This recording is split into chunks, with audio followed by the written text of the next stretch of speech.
Well, then let's call the meeting to order. You know, you're here and others may not show up. So let's call the July 21st, 2021 CPC meeting to order. We have a lengthy agenda, so let's try to dive right into it. Agenda item number 1 is election of fiscal year 2022 CPC officers. That's chair, vice chair, secretary, and treasurer.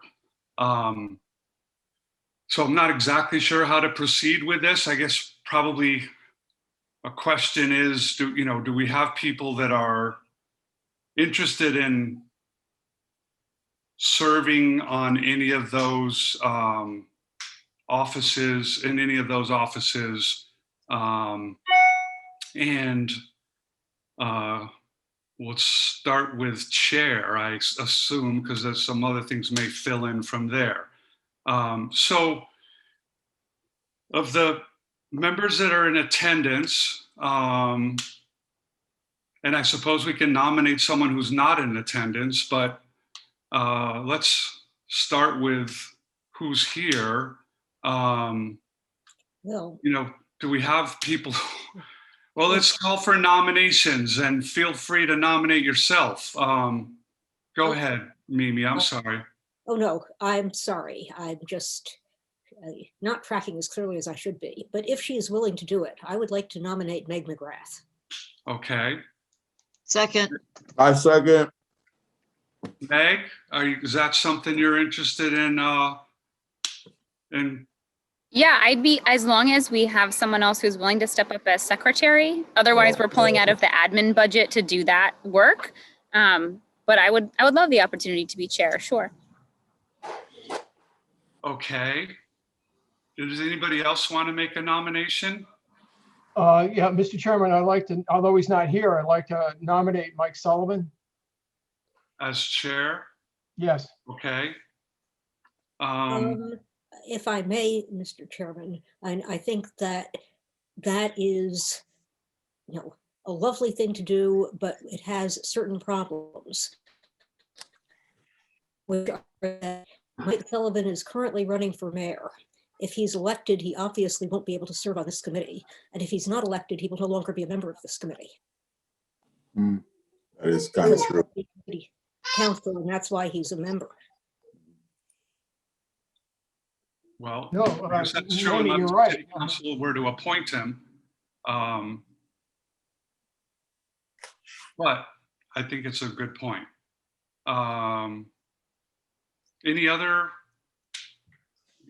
Anybody else interested in taking this job on? Well, I'm not hearing any. Mike Falsetti, are you interested in being the chair of this committee? If it be the will of the committee, certainly, I'll work as a chairman, certainly. If it be the will of the committee. All right.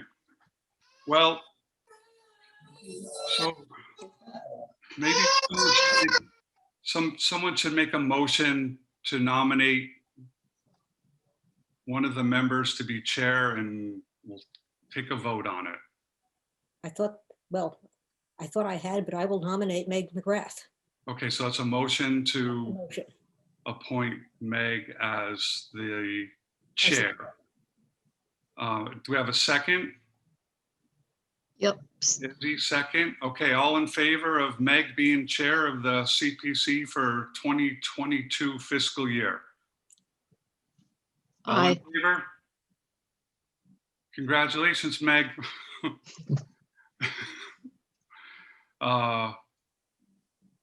All right. Well, that one, congratulations, Meg. I think you'll do a great job. I'm happy. Okay. So let's look at vice chair. Do we have any nominees for vice chair? I make a motion to nominate Michael Falsetti for vice chair. All right. We have a second. Izzy, that's a second? Yeah, I'll second. All right, let's just hang on one second because Marco seems to be connecting. So joining. We're not going to give him. There he is. It's connecting. I see the little dots coming, so.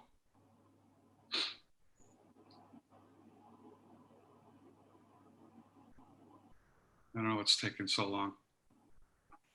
All right, that's expired my patience.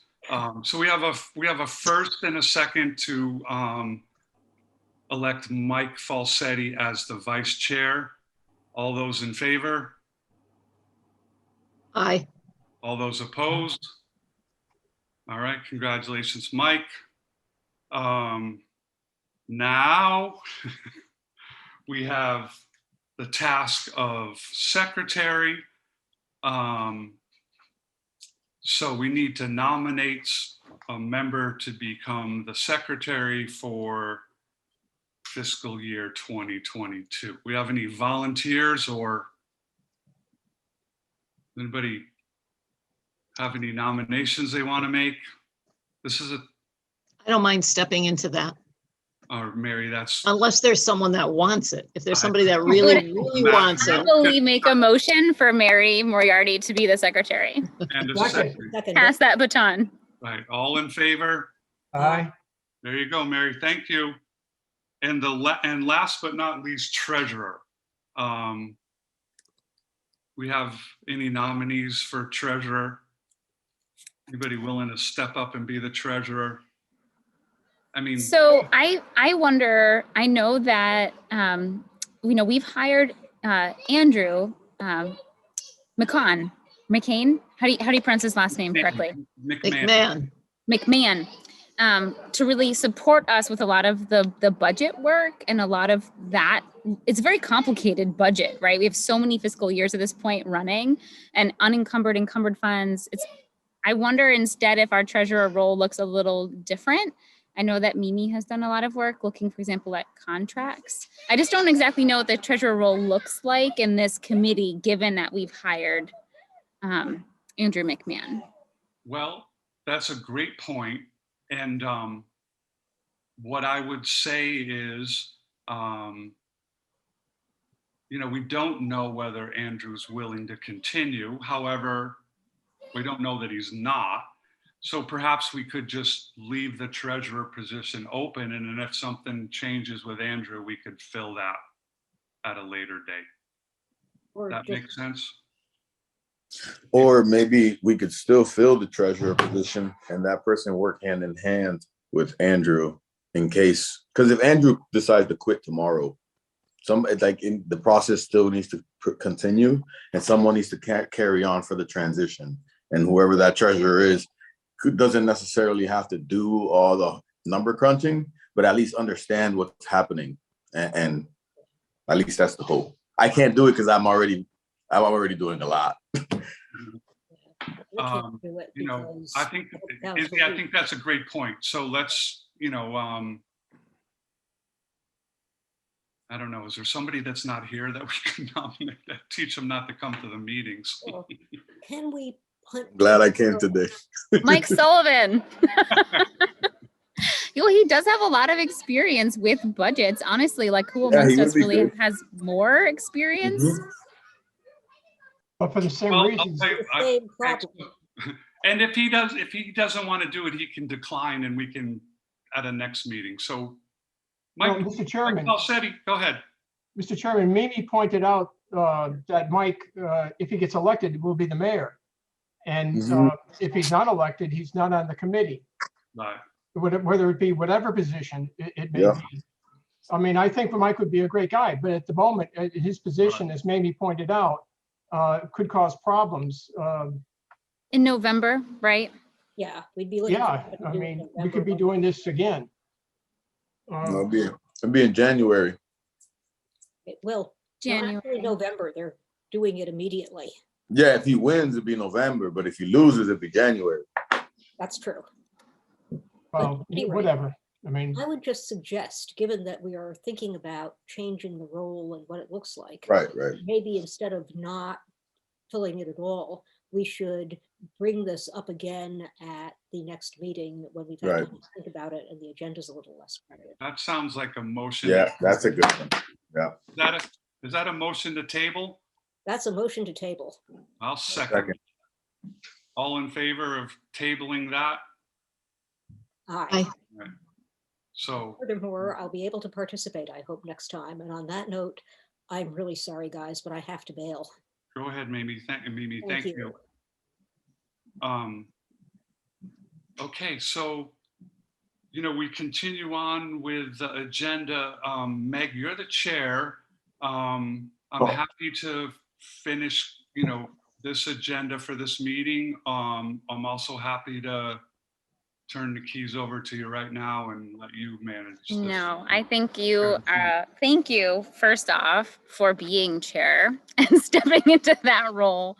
And I think it makes total sense for you to write out your chairdom in this meeting. You've prepped the agenda, Okay, and thank you. I'm happy to do that. So with that, let's move on to agenda item number 2, which is the review of the June 16th, 2021 CPC meeting minutes. Meg graciously forwarded those again to us recently. So I don't know if everybody has had a chance to review them. And if they have, whether there's any questions or comments on the meeting minutes, and whether there's any motions. So has everybody had a chance to review them? Yes. Anybody have any suggested changes? Anybody want to make a motion to accept? So moved. Have a second? Oh, okay, we have a motion and a second to accept. All those in favor? Aye. Aye. All right. Aye. So let me just let me ask a question. Amy, we have a lot of people in attendance. We also have 1, 2, 3, 4, 5, 6 contracts to review. If people are in attendance on matters other than the contracts, like update on the fire truck, an update on the merry-go-round, I might suggest that we take these out of order, and instead of asking these people to hang around while we go through 6 contracts to get to the fire truck and the merry-go-round. So moved. I also want to mention that Lee Dara is here, and I had emailed you about that as well. I'm sorry?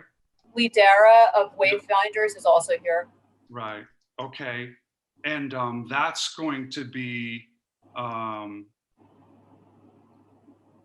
what project are we looking at for that? That's the affordable housing. Okay, that's not, so we don't have that on the agenda, and nor is there a contract to review, correct?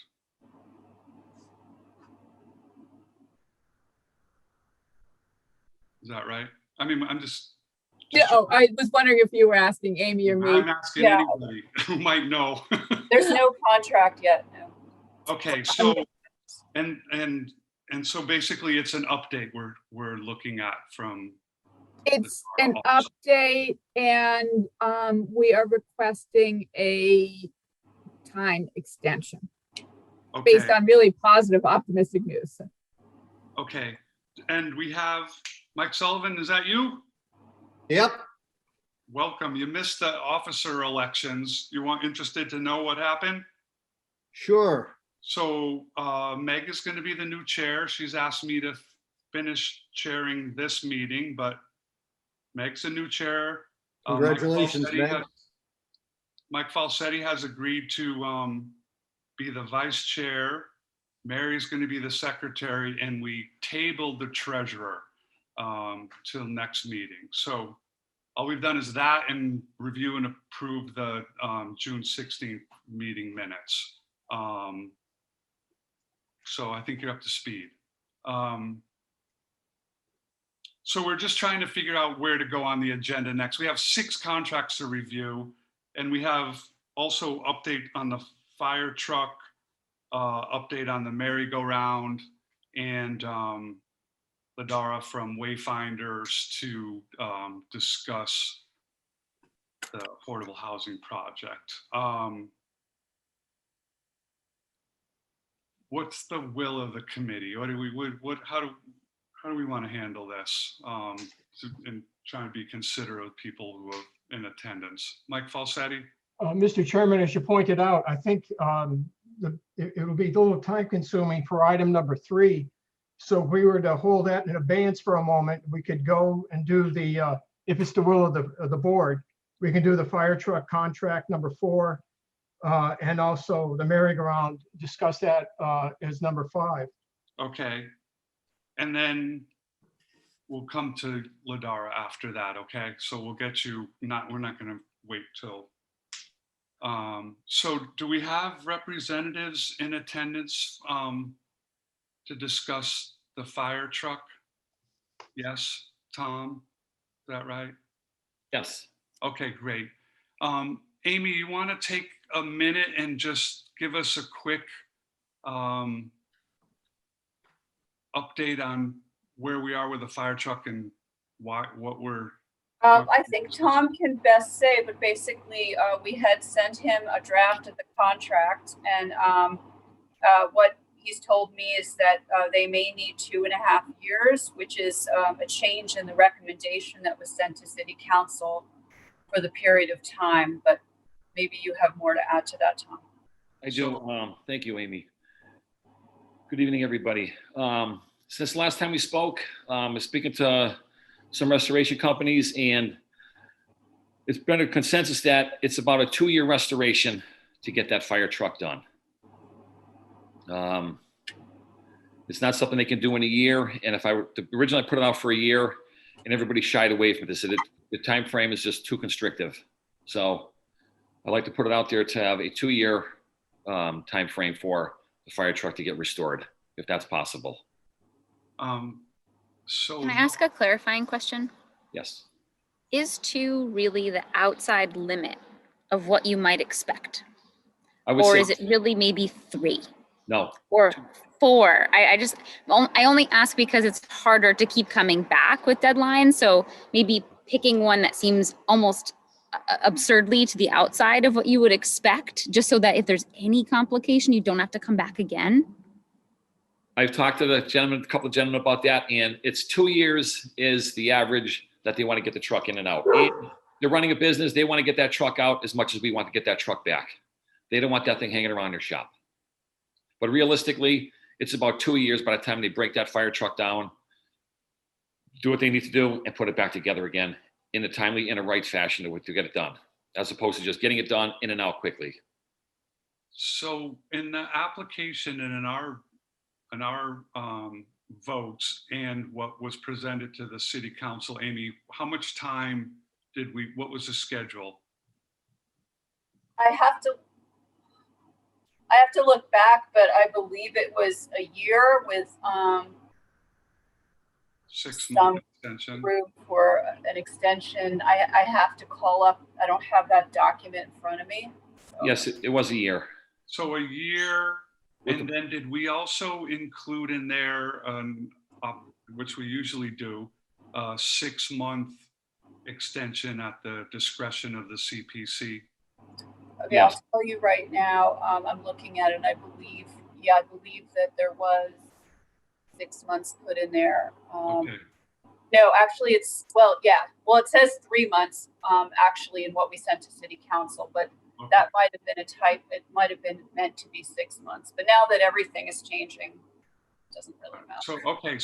So what I'm trying to understand, and want everybody on the committee to understand, is that we had you had asked for 1 year, and we had agreed to 1 year, and then we had at least a 3-month, maybe 6-month extension that the CPC could grant.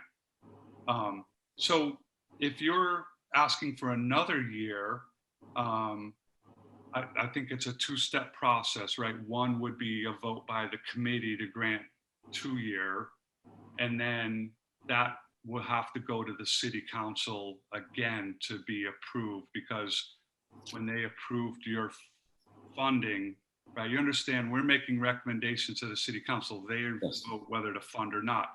So based on our recommendations, they voted to fund, but now if we're going to change the time frame, I think that has to go back to the city council. It's not the end of the world. It's just the process. So, anybody on the committee have any? Mike Falsetti, you want to add? Mr. Chairman, if he's out for 2 years, I make a motion, we extend it for 2 years, put it before the council. I'm sure they're going to say the same thing, no problem. The dollar amount is not the same. The nature of the work is the same. The dollar amount's the same. It's just a period of time. So I make a motion that we allow Tom, if you think 2 years is enough and you're confident with that, then I would make a motion to extend the 2-year time period for the contract. Obviously, it'll have to be approved by the city council. Are you sure 2 years is enough? Yes, I came up with the 1 year originally. We designed the fire trucks in the city. I was instrumental in doing that. And I just equated that we can build a fire truck in a year. Why can't we restore a fire truck in a year? That was prior to researching it any further. And that's where I came up with the year. And I dropped it all there. So Mike, you've made a motion for a 2-year term. Would we also include in there, a 6-month extension at the discretion of the CPC? Good idea. Good idea. So we have a motion for 2 I'll second it. 6 months. Do we have a second? Yeah, I will. No. All right. Any discussion? Any of the committee members have anything they'd like to say about that? If I could, Go ahead.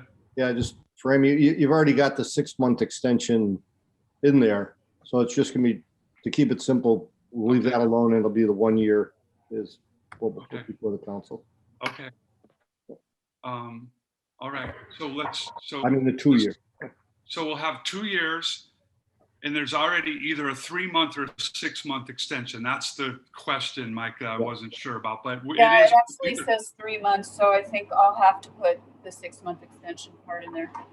So is it worth Mike Sullivan going, messing with the 3-month to 6-month, or should we just leave it at 3 months and just go from 1 year to 2 year? No, 6. Just give them the 3 years, Mark. That's it. Yeah, I think giving Just give more them of a the same- buffer. It's 3 years. If they need 2, they take 2. We don't have to worry about that. If they need the extra 3 months, then they'll have the 3 months. We don't have to worry about no extra nothing. He's confident that at 2 it's good. Okay. But if we give him the extra time, we don't even have to worry about any of that. All right. So we're talking 2 years with a 3-month extension at the discretion of the CPC. Everybody good with that? Yes. All right. We have a motion and a second for that. All in favor? Aye. Aye. We go to Okay, so it's only a 3-month extension? I thought Izzy was saying to build. Yeah, I was saying just make it 3 years, and if there was an extension, there's an extension. But if you guys think that's fine, then I guess. yeah. So I just think that what Megan said kind of makes sense. If all of a sudden something happens and they need another extension for some reason, they're gonna have to come back here again. Well, okay, so we can, I suppose, go back and redo that. So we had 2 years with a 3-month CPC extension. So someone want to make a motion to modify that vote to whatever terms you want. Mike Falsetti.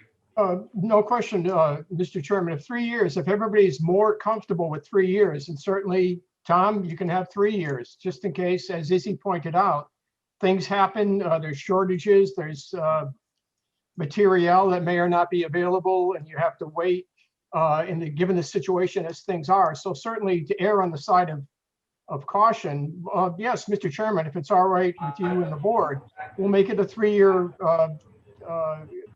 modification to the contract. Okay. Can I ask Mike a quick question before you guys vote? Mike Sullivan? Mike, in your experience, would the city council actually shy away from a 3-year project? I don't think that'll be a problem. Okay, thank you. That's a good point though, Tom. That is a good point. That does make sense. That's a good question. Yeah, and I'm gonna vote for it either way, but I don't really like the precedent of having 3 years to do a project, but I like Falsetti's point though about supply lines. Things have been very inconsistent and sometimes it's hard to know right now Right. things that might come up. I think in the past it might have made sense to have firmer deadlines, but I feel like right now there's some funky stuff going on. Right, and it would be a nightmare to get like, 90% through the truck and then the 2 years run out and then there's no extension and like how's the guy get paid now because he didn't make it on time and Yeah, so I think this is one that you can justify going out a longer term. So we had a motion and a second to extend the term from 1 year to 3 year. Any other? Yeah, just to put it into context for everybody, I've seen people spend 10, 15, 20 years trying to restore their 1968 Mustang. So trying to restore a 1935 fire truck. Right, I'm with you. All right. So we had a motion and a second. All in favor for changing the terms from 1 year to 3 year? I agree. Amy, you got that? Is that 3 years with a Right. 3-month possibility for extension? Yes. Okay, so we're leaving the extension alone and just changing Yeah. the 3 years. Okay. Correct. There you go, Tom. You're all set. Thank you for your support. I appreciate it very, very much. Thank you for your work. Enjoy the rest of your evening, everybody. Yep, you too, Tom. Take You care. too. All right. Agenda item number 5 out of order is the Holyoke merry-go-round. Amy, you want to give us just the committee just a quick description of why this is on the agenda and Okay, so I've been in touch with Maureen over some time now because they received the draft contract from the law department and also the restriction. And the draft contract requires the signing of the preservation restriction. And so that's been a holdup, I believe, for the board, their board. And I know that we have Susan here to talk about that. We got a letter which I forwarded to everyone. So maybe, I can repeat what's in the letter, but we have Susan right here. So maybe. right. So Susan, you want to tell us where you're coming from and how we can help you? Hi, good evening. I'm Susan Leary. I'm from the Holyoke Merry-Go-Round Board of Directors. And we did send a letter to explain to you our concerns of the deed that you were asking for. We understand the need that you have in order to make sure that to assure that the money will be spent on our proposal. But our concerns were that it seemed that you wanted the deed on the whole building and all the contents of the building. And our concern was to not have the control of all of that. So we've been going back and forth. We do have another delay due to the fact that the horses that we want to restore are the non-jumpers, and they are actually permanently on the merry-go-round. And in order to get them off, we have to do some major work in terms of sawing off the poles and getting them off there. So, but we've been in touch with the New England Carousel Museum in Bristol, Connecticut, and they've put us in touch with Sonny's Place. And between the two, we're coming up with a plan to get them off. So that delay has now been addressed a little bit better for us. Now, at this point, we're just asking for a little clarification of what you want in terms of the control that you need in order to give us this money. Amy, you want to respond to that? Yeah, and in the letter, I know that you laid out that the city, you said that the city law department advised your business manager that the building constructed in 1993, which houses the carousel, would be subject to the restrictions along with the ride itself.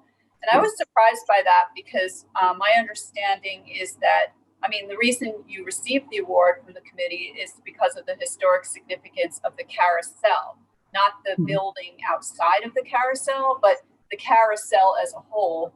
So I guess maybe I forwarded your letter to our law department because maybe there's a misunderstanding, because if the language does say that it includes the exterior, I would think the exterior refers to not the building, but the entire carousel.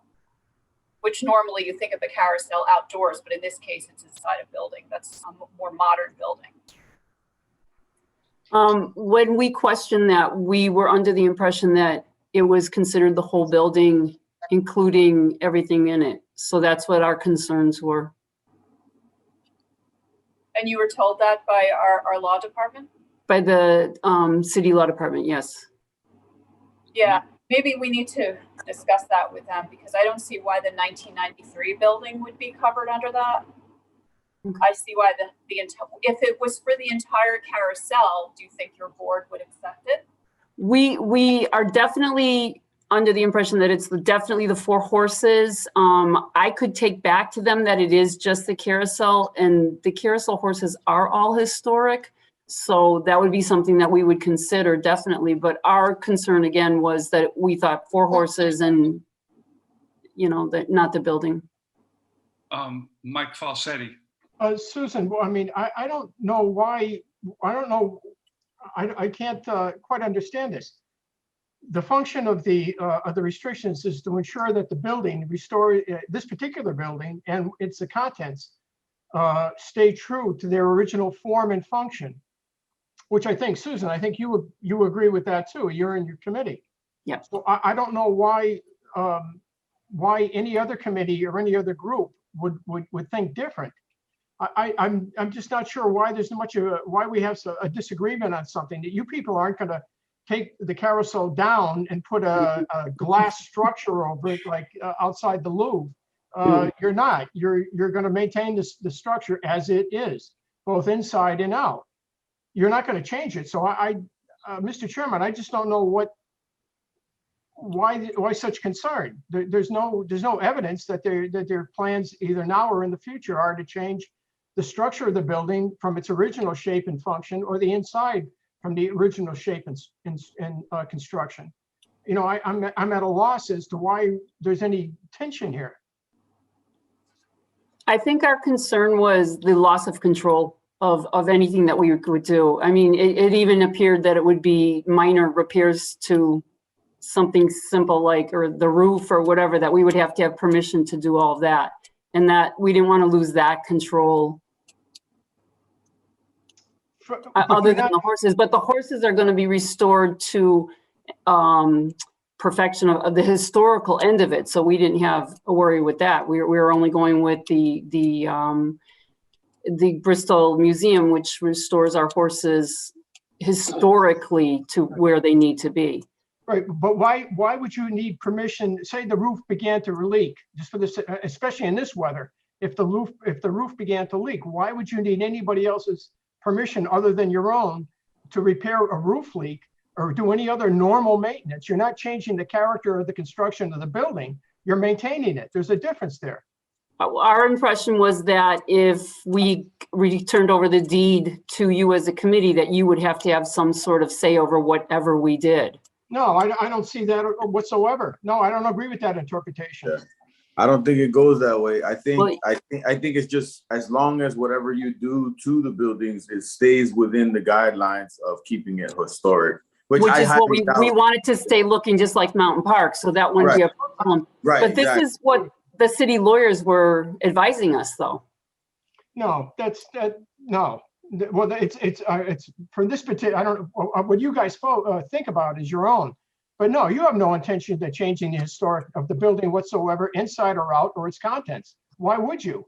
You don't need our permission to repair a roof or to paint this, I don't know, a door. I'm at a loss as to why it is not in your nature to want to change the historic nature of the building or the carousel. I'm just at a loss. So I just want to clarify for everybody. I think what we're talking about is the language of the preservation restriction, correct? Yes. Okay, so I don't think we as a committee have seen the Preservation Commission draft, right? So, okay. So we don't know what it says. We don't know what the preservation restriction says. What we do know is the merry-go-round is communicating with the law department about that language, and the merry-go-round has some concerns about the language that the law department is suggesting needs to be included in it. And maybe it is broader than it needs to be. We've had a lot of issues with preservation restrictions in general, and that's later on in the agenda. But I guess a question that I would have is, is the how do we? So we would have either. I guess there's probably three levels. One would be a preservation restriction for the entire facility, the building, the carousel, and individual horses. The second level might be a preservation restriction just for the carousel and not the building. And then a third would be just for the horses that we're funding, which I don't think makes much sense. But so just to get everybody on the same page, what are we talking about here? The preservation restriction and some negotiations with that. And it has been an issue. You're not the first ones who have expressed concerns about these. So Amy, what did you want to add? I just wanted to clarify that if the committee is going to be using preservation restrictions, they do have to be approved by the Mass Historic Commission. That's required for preservation restrictions, even though this isn't an acquisition. So that is everything that our law department is doing is in keeping with what they require for approval. And as I said, I was surprised that the 1993 building would be included because, and Susan, you said the horses, and I wonder if by horses you mean the carousel as a whole, because I would think that it would. Our original thought was the 4 horses. Your original, I thought, I'm assuming, is the entire carousel. Right, not the external building, because the thing is that the reason why the committee is able to award this was because of the significance, the historic significance of the carousel as a whole, not just a horse or two, but the entirety of the carousel. That's what has historic significance, which is why you got that letter of historic significance from the Holyoke Historical Commission. So that's the basis for the award. So yeah, I forwarded your letter onto the law department because I'm asking, is it true that they said that the 1993 building would have to be included? And then my question, I guess, to you is, if they say, okay, no, that doesn't have to be included, but the entirety of the carousel must be included, is that acceptable? I would have to bring it back to the committee. I would let them help me make that decision because I don't feel comfortable speaking for them. But I know we have spoken about it, and we could get back to you pretty quickly and let you know our answer.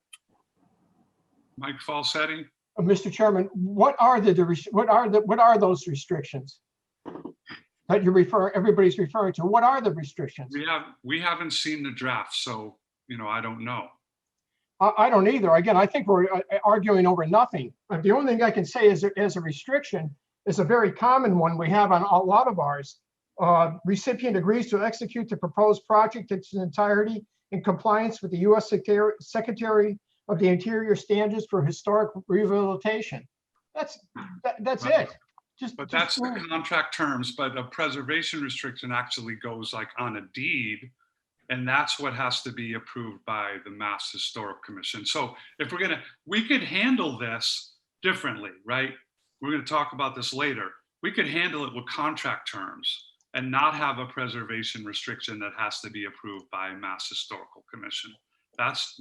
Now, this might be a little complicated because I'm not certain when our recommendation to the City Council, what we actually submitted.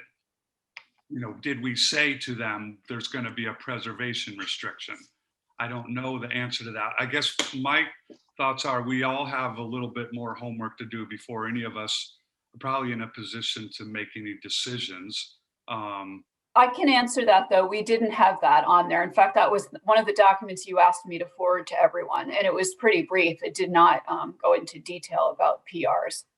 Okay, great. So we don't have the City Council hurdle to get over regarding this matter of a preservation restriction. It's something that the committee can handle, but obviously with the approval of the law department, and if there's a preservation restriction, the approval of Mass Historical Commission. So I guess my thoughts would be, Susan, for you to, go do a little more work with the law department, find out what exactly they are proposing. And if it is unreasonable, and if the only thing that can be approved by the Mass Historical Commission would include the entire building, this committee has the ability to waive that and insert some other language that is, what we're trying to accomplish here, right? Like, got funded through, it's historical, a piece of equipment. I don't know how to describe it. And, we want to make sure that if money gets allocated to that, a year from now, there's not like, whatever, someone doesn't go in and paint all the other horses pink. And, there's 4 that are original, but everything, it ruins. So that's we're just, and I think we can easily do that. And so that would be my suggestion is to, just table this. Not really looking for any action at this point. Work with the law department, try and come up with something that works and come back to us. And, we're trying to work to get a good project funded, but make sure the taxpayers' dollars are not wasted. Mike Sullivan. Susan, who was it you were working with in the law department? You're asking the wrong person. I'm so sorry. I'm actually stepping in for Brenda tonight. I do know the name, but it won't come out. And I do believe, if I'm saying this right, there's another city lawyer now, so it may be something that may even get interpreted differently. I could, if you give me a minute, I could send a text and I could find out the name. Yeah, and I could make a phone call tomorrow. We've had a lot of turnover there the last few months. Maybe we need to get one person on the same page with both groups. Usually it's Jenna Wellhoff who handles CPA contracts. Is that the person? It might have been Jenna Wellhoff. Give me one moment, please. Oh, it's okay. No worries.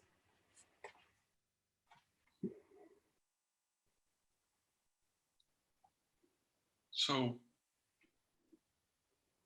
we're not really looking at taking any action tonight anyway, right? Yeah, it is Jenna. Okay. Mike, you're gonna follow up on that, see what's happening from that side? Will do. Okay. And Susan, we'll just ask you guys to, how are we gonna let her know what you find out, Mike? Are we gonna let Susan know, or the merry-go-round board know?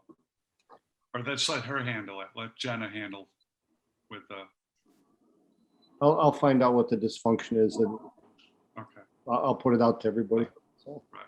So Mike Falsetti, I see your hand up. Mr. Chairman, if Susan, through our chairman with his approval, can you also look at performance bonds that you mentioned in the letter? Under what conditions and what those performance bonds would be on the original deed that you guys could agree to in lieu of restrictions of any type? If you want to, can you investigate that as an alternative and put pen to paper and see what your thoughts are and what the conditions are to be used in lieu of property restrictions? As long as we're going to investigate this, let's investigate the whole thing, the restrictions, and in lieu of that, performance bonds on the building and the carousel itself. If you folks, Susan, if you can get back to your committee, and if you could draw something up in those regards, along with working with the law department and so on and so forth. If that's okay, Mr. Chairman. No, I think that's a great idea. All right, so anybody have any other comments on that, Susan? You understand where we're coming from and what we're asking? Oh, she's gone. Okay, well, I hope she understood.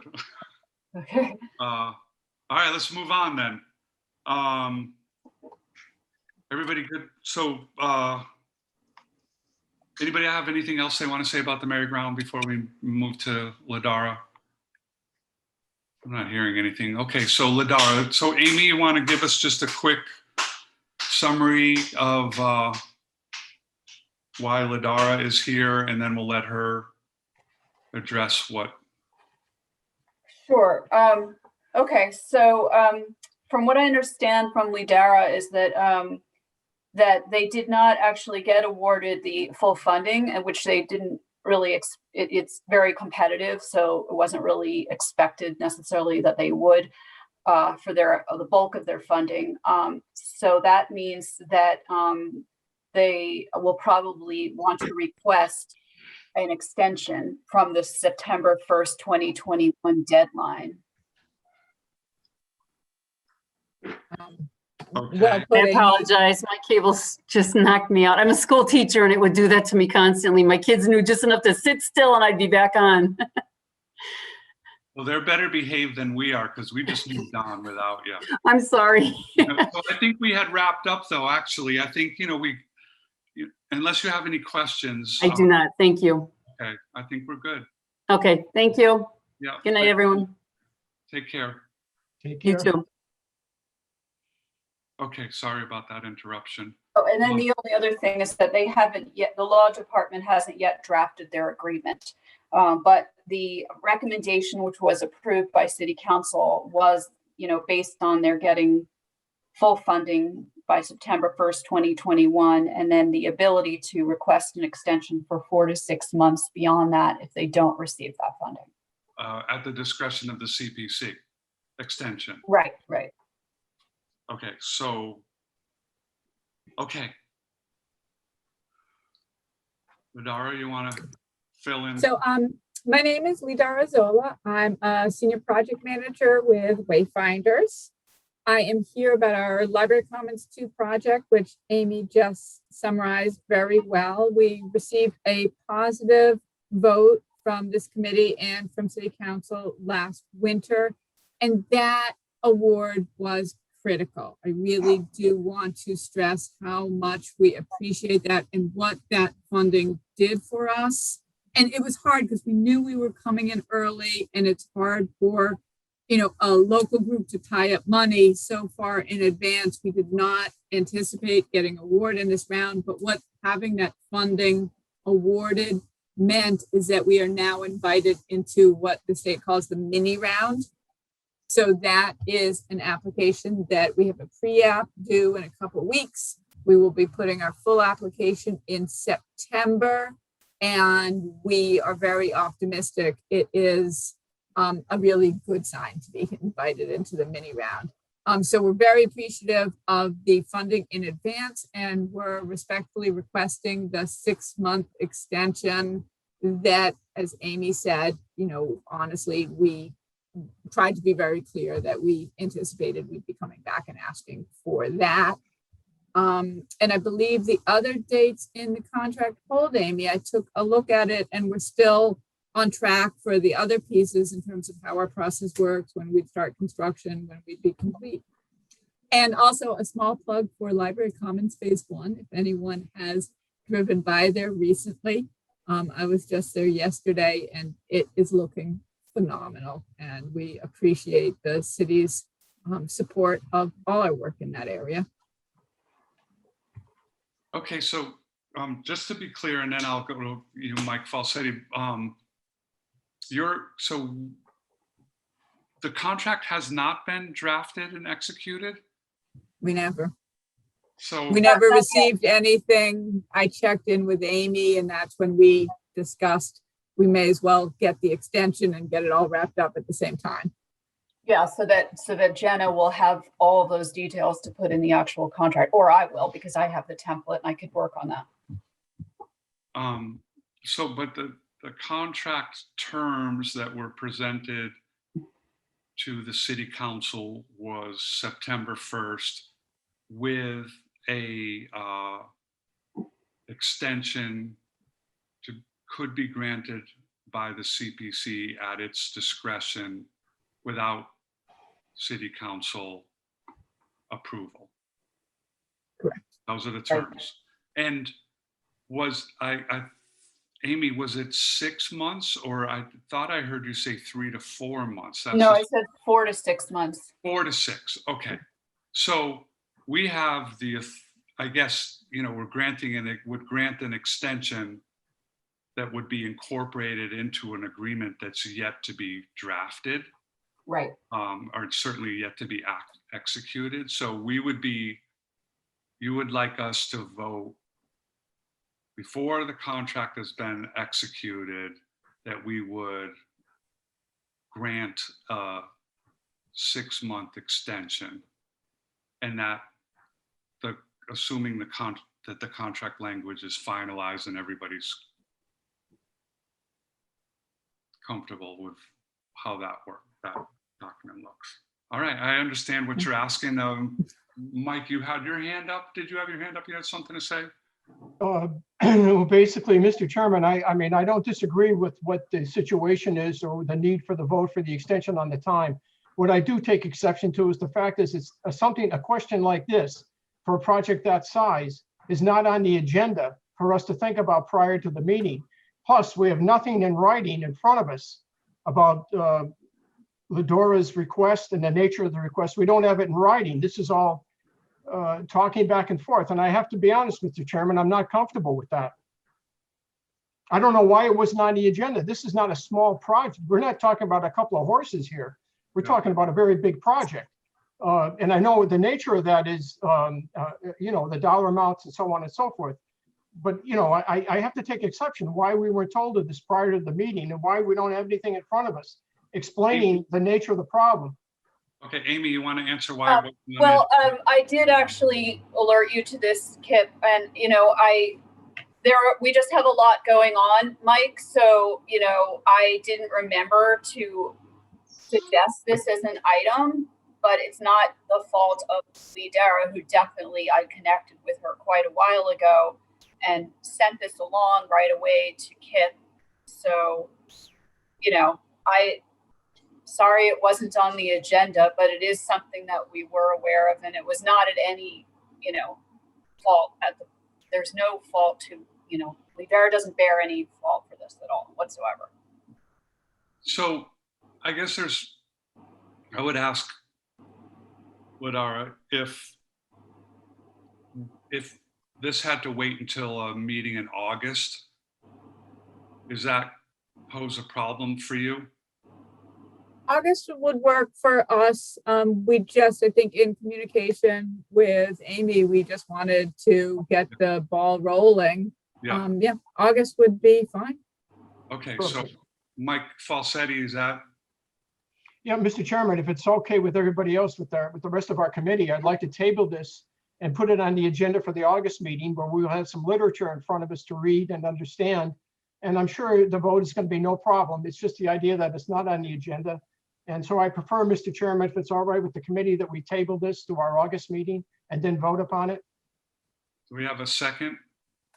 Excuse me, Kip. Yes, Marco. I have to recuse myself because I work for the architecture firm that's been doing the project, Dietz and Company. So I'm just going to recuse. I'll take your vote as a no.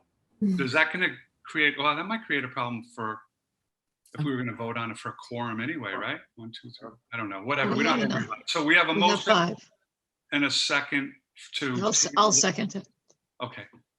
So all those in favor of tabling this item until our next meeting? All in favor. There we go. Thank you. Thank you. Sorry. Oh, it's always nice to have an opportunity to give project updates, and I would strongly recommend anyone drive by that area. It just Library Commons Phase 1. It just smiles. It just looks beautiful there. So nice architecture.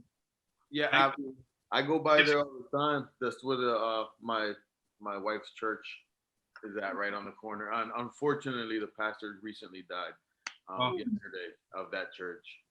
That's my wife's uncle. Just a community thing, and he kind of served that community. Nobody's really brought it up within the community, but I felt like I kind of had to bring it up since we're talking about that neighborhood particularly. I hadn't heard that. Yeah. Oh, my condolences. Thank you. All right. Well, thank you. Thank you. Bye. Good night. Okay, so now we have, as we'll go back to agenda item number 3, which is a review of several contracts. Are we up for that? Sure. All right, then let's dive in. So first, we have, in no particular order other than as it appeared on the agenda, Mayor Field. Amy, you're asking? Yeah, I do want to mention that it would be great if you let me go through this with you, because I did hear from the grant recipients just at the last minute.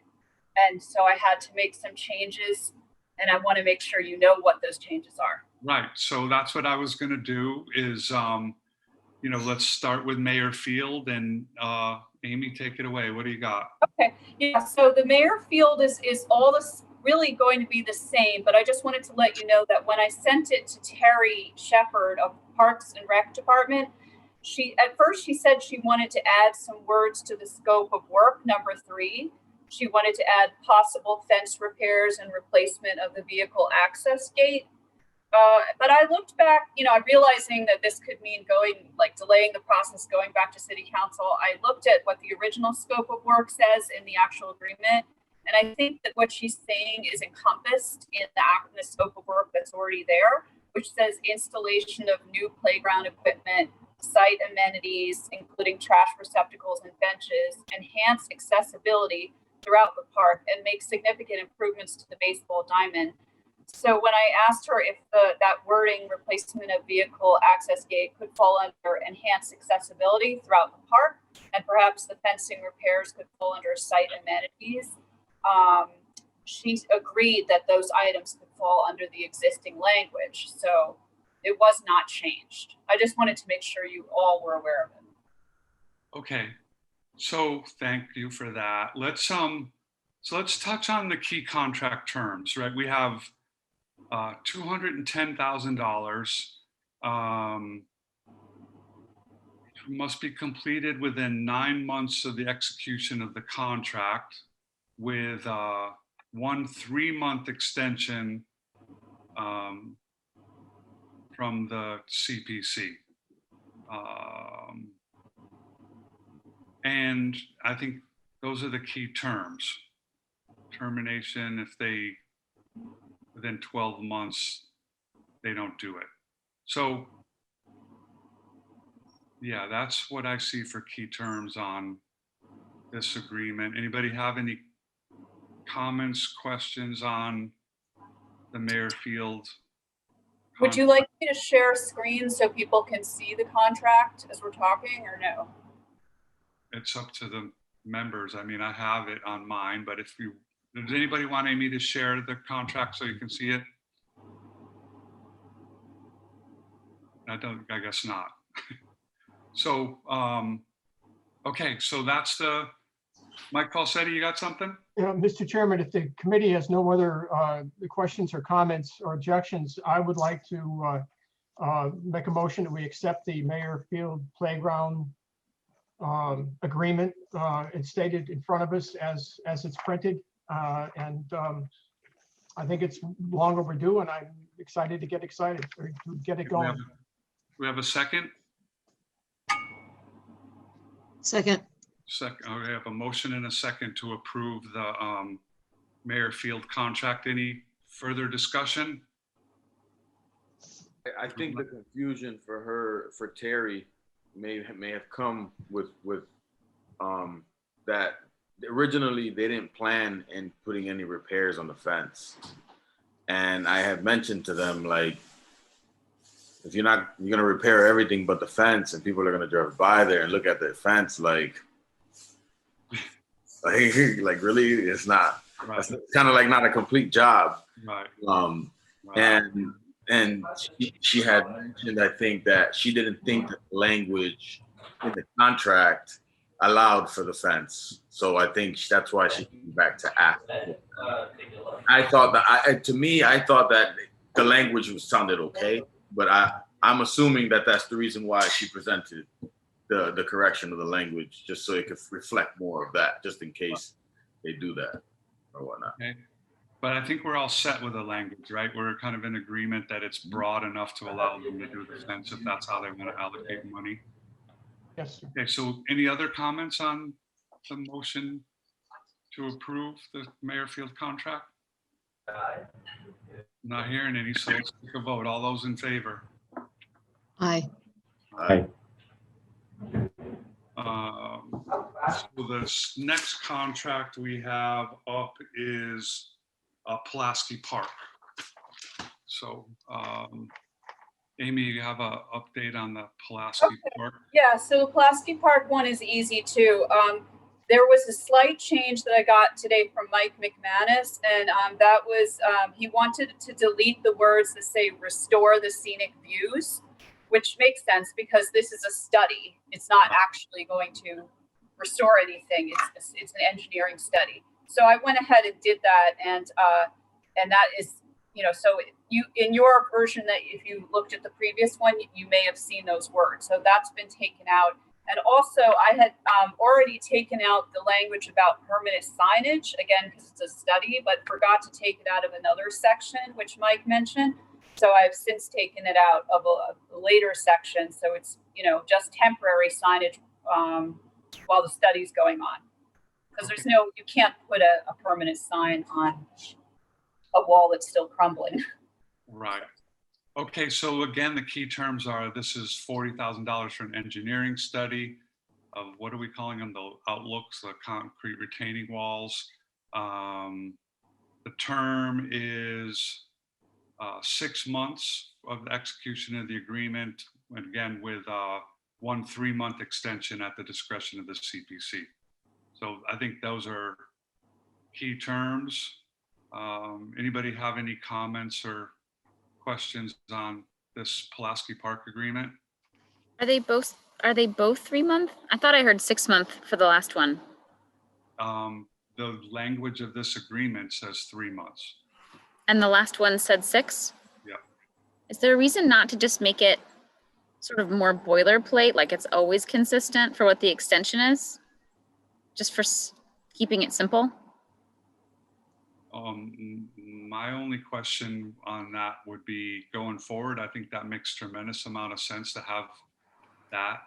However, I'm not sure what we presented to the city council when we recommended it for funding. So I think if we keep our changes to a minimum, we don't risk conflicting with what we said. And I think they have enough time, and if we have to go back to the city council anyway for more time.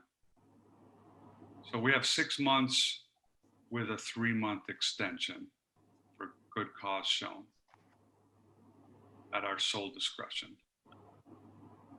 Any other comments or questions on the Pulaski Park agreement? Not hearing any. Anybody want to make a motion? Mike Falsetti?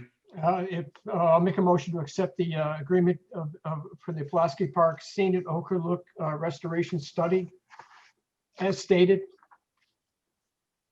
With a modification being made to our draft as Amy described. Yes, deleting the restore the scenic views from that description. All right, we have a motion. We have a second. Second. All right, we have a motion and a second. Any other discussion? All right, all those in favor? Aye. Aye. So we're all set on Pulaski. Izzy, you have something to say, or that's your aye? Saying yes. Wistariahurst agreement. Amy, you want to give us any changes to the drafts that we've seen or that you forwarded to us before, or any update? I was ready to do War Memorial. I need to look back at Wistariahurst. Well, we can do War Memorial if it's easier. I think that Wistariahurst, they may still be looking at it. Okay, then let's. But you guys could go ahead and. No, well, let's just go. If you're ready for War Memorial, let's do War Memorial. All right. For the War Memorial, All I know is that I did get an email from Chris Sims saying that telling his staff to sign off on it. Of course, Mike Falsetti, you've been really excellent. He's been excellent at pointing out some inconsistencies with the draft that I received. And one was that although it had the right amount of the award in the initial mention, it then had, I guess, a previous template was being used that had the old award amount from a different contract. So I've corrected that so it's, consistent, and sent it to Chris Sims, and he's acknowledged receipt, and he has not, he's not suggested any changes. Okay. And the amount is 60,000 or 55? What's the amount? I believe it's 60,000. I'm just gonna pull it up right now. 60,000. And the term is completed within 6 months of the execution of this agreement, and again, a 3-month extension for deadline at the CPC's discretion for good cause shown. It is 60,000, and the term is 6 months and 3 months extension. Yes. Right. Okay. Right. Anybody have any comments or concerns about this agreement? Anybody want to make a motion? Mike Falsetti, you want to make a motion? Marco, you nodded your head. You want to make a motion? I was I'll saying, back it. go Mike. Mr. Chairman, I'll make a motion. We approve the War Memorial Limestone Facade Restoration Project. All right, As Second. stated. we have a second. Any further discussion? All right, all those in favor? Aye. Aye. All right, so that's War Memorial. Next on the list, I have the JFK Memorial. Amy, you ready for that one, or? Yeah. Okay. The JFK Memorial is for $10,000, and the term is 6 months, again, 6 and 3. So 6 months from the date of the execution of the agreement, and a possibility of a 3-month extension. And I did not get any requests for changes, I don't believe. I'm looking back at my email just to be sure. But I don't believe that I did get any requests for changes. Okay. Anybody have any comments or questions on the JFK Memorial Agreement? Mike Falsetti? Mr. Chairman, the contract is fine. This is just a problem I'm having with it. And the committee members can agree or disagree as you see fit. I just don't like the idea. The nature of this monument is it's a memorial monument to the President of the United States. And although I have no problem with having a temporary sign there while the work is being done, it just rubs me the wrong way to have a permanent sign. This work is supplied by the Holyoke CPA at such a location. The nature of the location, it's about the President of the United States. It's a memorial in his honor.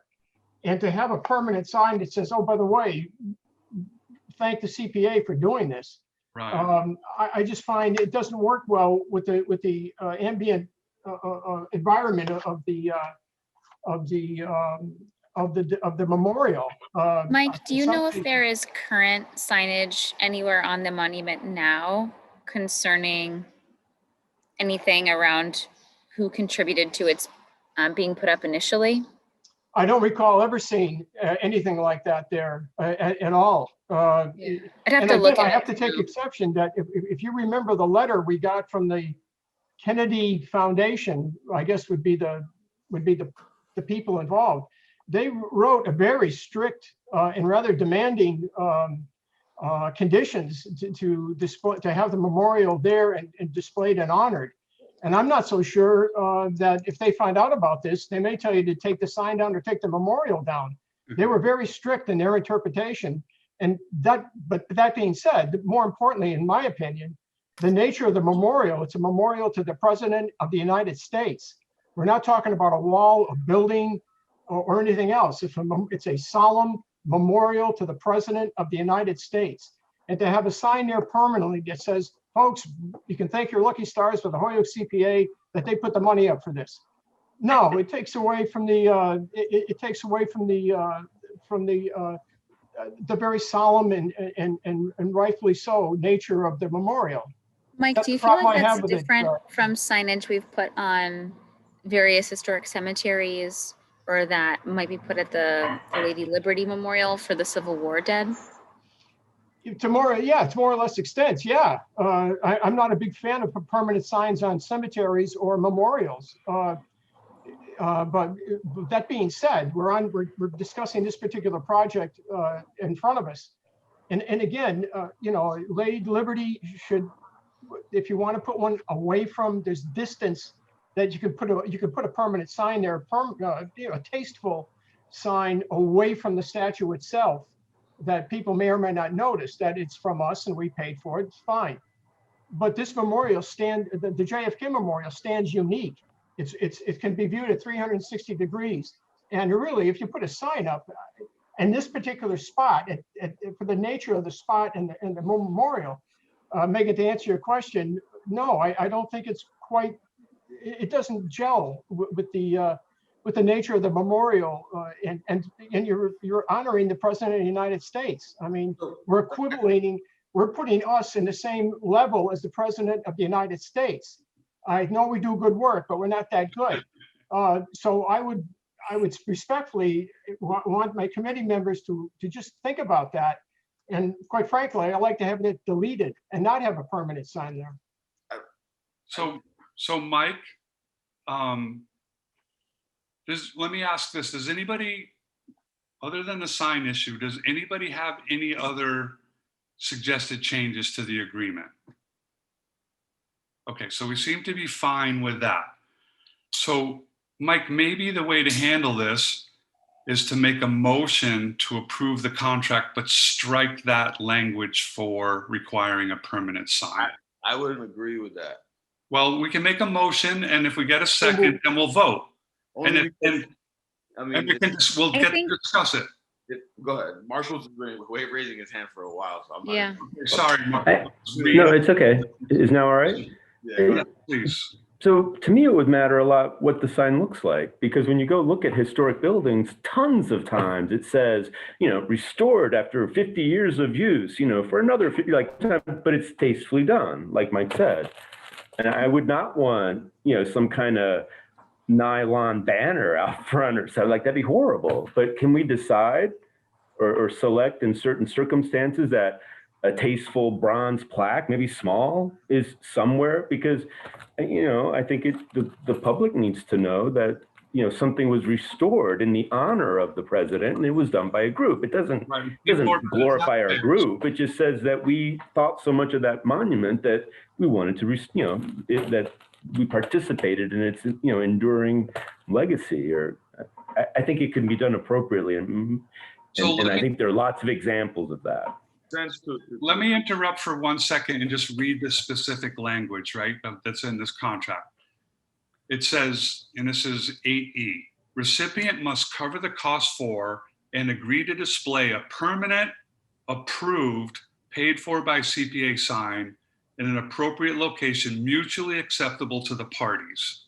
So, you know, we're not mandating that a sign be placed in any specific language, or we're not mandating a specific sign. We're saying that they agree to display an approved sign in an appropriate location that we all agree to be acceptable. I just want to point that out. I don't know that changes anything, but I just think it's important to people. Marco? So do we have some kind of indication from the group, you know, in terms of what they think? Because again, a cheap sign is inexpensive, and you know, you can put it up anywhere. Something appropriate is going to cost them more money. I wouldn't want, yeah, I mean, it'd be nice to see what they had in mind. In any case, we would want to look at it to approve it, right? Well, I mean, So what are we, so let's keep in mind what we're, So the thing for me Go ahead, is Izzy. that a lot of our projects are gonna have that historical context behind it, regardless of the matter. And if you, I don't know how else to say it in a nicer way, but you're using taxpayer dollars. Taxpayers should kind of be acknowledged in the process of trying to help restore something that is the president of the United, or the former president of the United States or whatnot. Like, it's not CPA us per se that's helping restore this. It's the tax dollars that are helping restore this. So I mean, I agree with not trying to take away from the vibe and the whole, I guess the vibe, right, in that area and that park. I agree with that, and I agree with Marcos is saying, like, trying to add to the spot with the CPA thing. But the only thing is, I would say is it would set a bad precedent to pick and choose where we put a sign up and we don't.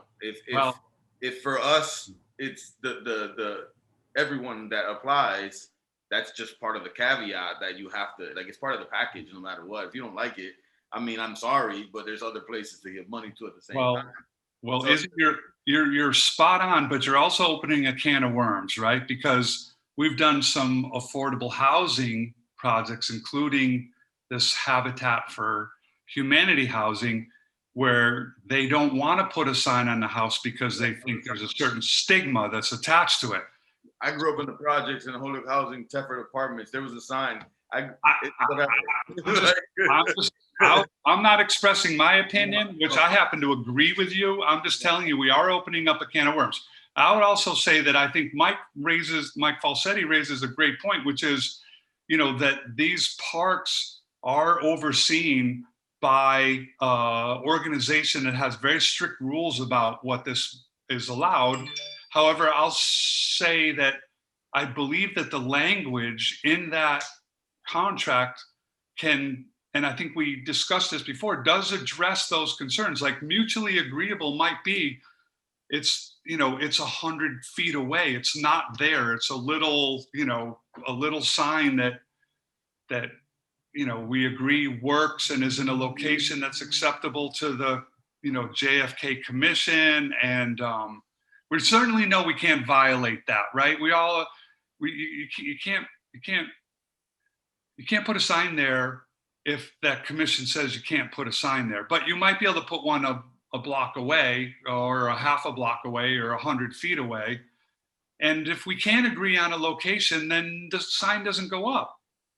I think it's appropriate to put it on the applicant or the recipient of the funding, because the reason why we didn't do the signs where we didn't was because the applicant said, I don't feel good about that. I would prefer this. So I feel like there's language in here that creates a lot of wiggle room, where if they wanted to come back to us and say, actually, we'd like to come back to you and talk about there not being a permanent sign, I feel like there's some wiggle room there to come up with what feels appropriate for both parties. So I agree that makes some sense. My concern is that that's like another 1 month delay to them getting going. And are they like ramped up to get this thing done? Well, have they brought it to us as a concern? Because if they haven't, then maybe it's not a concern for them. I haven't heard that concern at all from Mark. Mike Sullivan, you had your hand up. What did you want to say? Just a quick suggestion, because I went through this last year. It's a granite. There's a large granite piece to it on which the bus sits. And I don't think there's, I'll have to check tomorrow, but I don't think there's any wording on the back side of it. All right. My father passed away a few years ago. I had to wait till my sister wasn't looking, but we went back a year later and put a Yankees logo on his gravestone. So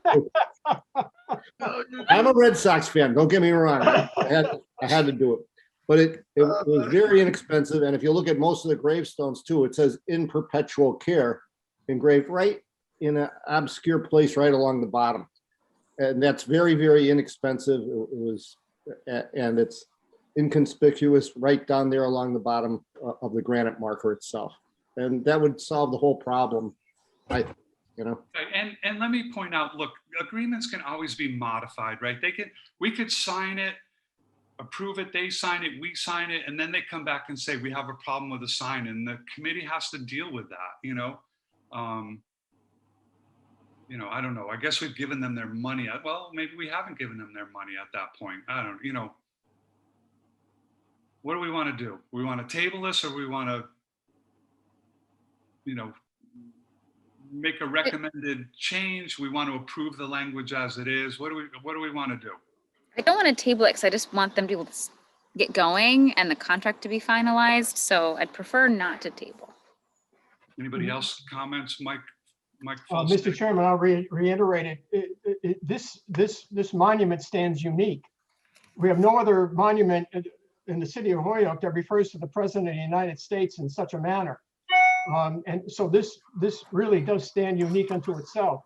And therefore, the St. Patrick's Day Parade Committee, the city of Holyoke, they're all going to know where the funding came from. This is not some mystery that came out of the sky. It came from the citizens' money through our committee, and that's how it got funded. To me, it's the solemnity of the memorial, the nature of the location, the nature that's the President of the United States.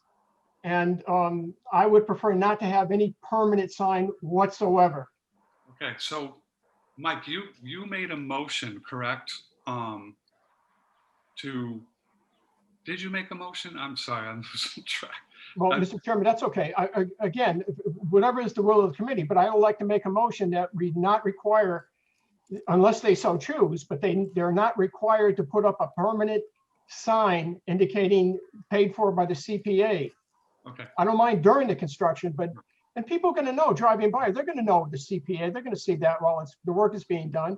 But when the work is done, it's a memorial to the President of the United States. And really. Okay. So so just to be clear, you've made a motion to strike the language from the contract that requires a permanent sign. Correct. Okay. Do we have a second? Anybody going to second that? I'm going to second it. So we have a motion and a second to not require a permanent sign on the language, strike the language from the contract. Any other discussion, or are we ready to vote? All right, I'll call for a vote. All those in favor of approving an amended agreement that strikes that language? All those in favor? Okay, we got 2-4. All right. Does anybody else want to make a motion regarding this agreement? I'd like to make a motion to approve the contract without changes. Okay. Second. We have a motion to approve as is and a second. Any further discussion? I'm not hearing any. All right. All those in favor of approving the agreement as it stands? All right. So moved. One opposed. Yes. One opposed. Jackson Street Housing Agreement. Amy, you want to give us an update on that? Yeah, and I can also do Wistariahurst after that. So Jackson Street is for $120,000, the affordable housing first-time home buyer. They had 24 months now. That's all been approved by the city council with a possibility of a 6-month extension. And the only changes that were made they were not in substance. They were more listing Habitat for Humanity first in the agreement, which is what Holyoke Housing Authority was in on all that, and said that's the way it should be done, and putting in the name of their executive director and the correct address and name for Habitat for Humanity, which is the Greater Springfield. So they were just kind of mechanical things, and those I think are reflected in the contract that you should have seen. And they're all fine with everything there. Just so you know, the only thing is that the law department has not reviewed the rider and deed restriction, which is part of what is, required in the contract. The affordable housing restriction. So the affordable housing restriction, will you say that one more time, Amy? Okay, well, what happened is their attorney for the Holyoke Housing Authority drafted what's called a rider, which I wasn't expecting. Because they had said they would draft the affordable housing deed restriction, and then the city's law department would review it. So instead, they sent what's called a rider, which applies generally to deed restrictions on each of the two homes, which was sort of different from my understanding. But I know that Jenna has not reviewed it yet, and she was going to look at it because my understanding was that the affordable housing restriction would be a restriction that the committee, puts onto the award recipient, not onto although it may affect the homeowners, that is sort of a separate deed restriction, but I'm not that knowledgeable about that. So that's why I'm waiting for Jenna Wellhoff. We're all waiting for her to review that. So you think that they drafted a rider instead of an affordable housing No, it's restriction? not instead of. The rider applies to the individual deed that will go on the two homes, but that just wasn't what I was expecting. So I asked some questions about it, and I'm just waiting for Jenna Wellhoff. All right, can I make a suggestion? Does this make sense to table this until we have more information on this agreement? Yes. All right, anybody want to make that motion? Mr. Chairman, we got lawyers talking about lawyers. Why don't we wait till the city lawyer advises us on what direction to go to, and we table it to the next month, if the committee agrees. Have a motion. Can I just add, though, that they are ready to start construction? I believe they have other sources of funds, but they were ready to sign this contract, which, of course, the rider, or whatever, the additional affordable housing restriction has to be signed as well. And I think it does mention in the contract that they will sign that. So you could still vote today to approve the contract, and it wouldn't affect anything about the restriction. You could still get a chance to look at the restriction before approving that, because you would have to sign off on that too. Where's the mechanism for us to sign off on that? I'm not sure what you mean, but I think that the chair has to sign off on the restriction as well. I'm just saying that you could still approve this contract, and that might be, at least you wouldn't have to revisit it again, because there's nothing in the contract that has the details of the restriction. It just says that they agreed to sign one. Okay. How does the committee feel? Yeah. Good for a motion on something. Mike Falsetti. Again, Mr. Chairman, I don't know how the committee feels, but we have the person we have to listen to is the city solicitor.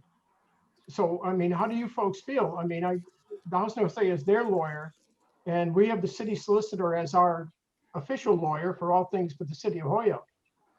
So I would like to approve it, but Amy, you're giving me cause for concern that somehow the city solicitor did not give her blessings to anything. No, well, she did not give her blessing. She just hasn't had a chance to look at the rider section. So a lot of these contracts, some of these other contracts include, may include a separate restriction, like we've been talking about with the Holyoke merry-go-round, and other, like MIFA, includes that as well. That hasn't been done yet, although they did sign their contract. So, What do you think, Mike Sullivan? I think we should wait to hear from the city solicitor. To go ahead and approve it without getting approval from the city solicitor doesn't make much sense to me. I agree. So we have a motion. Do we have a second to table? Second. All right, a motion and a second to table. All those in favor? All right. There we got them. Okay, great. Thank you. Was that unanimous? I don't know. Did we have any no's?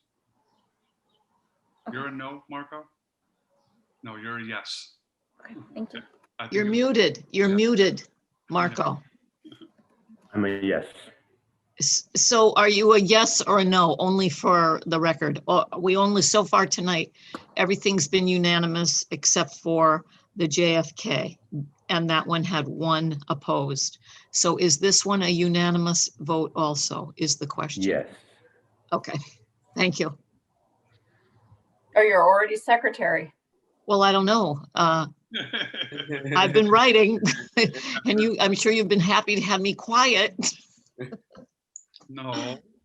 I have some notes I've been taking too, Mary, so I can send them to you and then you can decide what you want to do. Okay, All okay. right, so let's move along on the agenda. Wistariahurst, though, do you want to do that one? What's that? Did you want to do Wistariahurst? Yes, you ready for that one? Yeah, it's just that that's for 55,000. I didn't get any response yet from them, but I have asked. So you could at least if you can, let me know if you approve it. It's for 6 months with a possibility of a 3-month extension. That's for the 55,000. All right, anybody have any questions or concerns on that contract?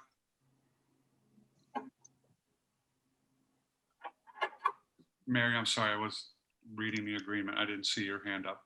The What- timeline again, I think, I mean, especially in the light of some of the stuff we've been talking about tonight, 6 months, is that enough time with a 3-month extension?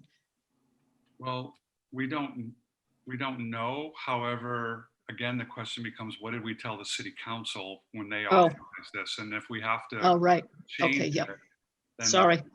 we may have to go back to them. It seems like it might be easier just to leave it as it is.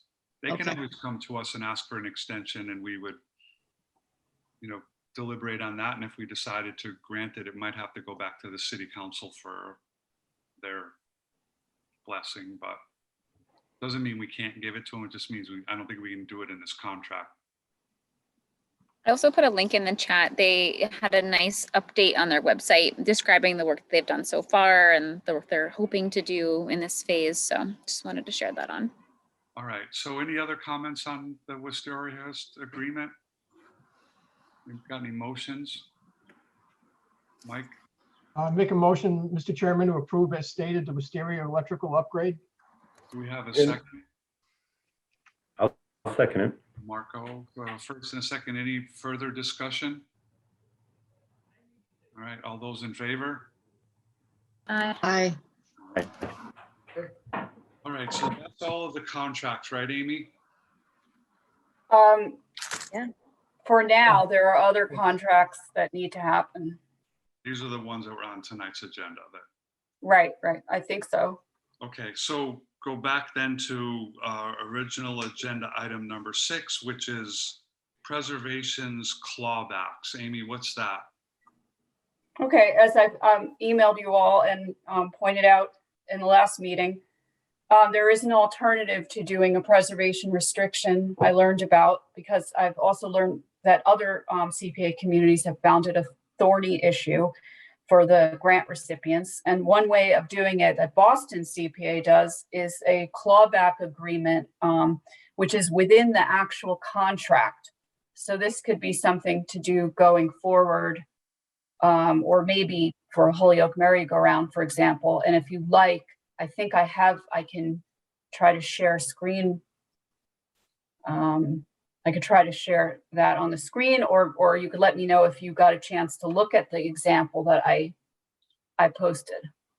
Well, to generally describe it, what it means is that if they do not comply with the contractual historic preservation restriction, then they would have to pay back some amount of money on some scale that would be agreed to by the committee, correct? Right. Is that right, Amy? Yeah, I'm just looking at the actual contract, and the one that if you don't mind, I could just share screen to show you the section that specifically shows how it works. How long is the agreement? Well, I'm just going to show you a very small section of the agreement that has the clawback. Okay. Yep, send it. Do it. Okay, so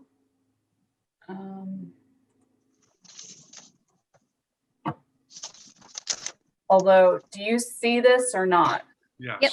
Oh, okay. So this is the Boston, an example of the Boston agreement, and this is where it mentions the clawback. In the event the recipient sells the project location within 15 years of the final completion date, grant funds dispersed to the recipient under this agreement, including grant funds expended under this agreement, shall be returned forthwith to the fund on the following schedule. If sold within 5 years, 100%, 10 years, 75%, 15 years, 50%.